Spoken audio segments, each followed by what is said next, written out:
ওরে মন হরিনাম করো হরিনাম করো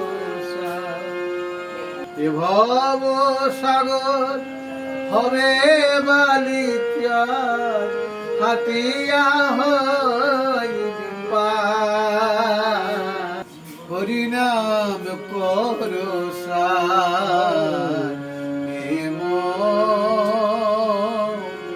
হরিনাম করো। এইটা হচ্ছে ভবসাগরের রূপ। যে সমস্ত মানুষ ভগবানের সেবা করে না, ভগবানের ভক্ত হয় না, শুধু সমস্ত দিন সকাল থেকে পাপ কর্ম করে বেড়ায়, তাদের এই ভবসাগর সহজে পার হতে পারে না। সেই সাগরে কত হাঙর, কুমির ও বিষধর সর্প তাদের আক্রমণ করে।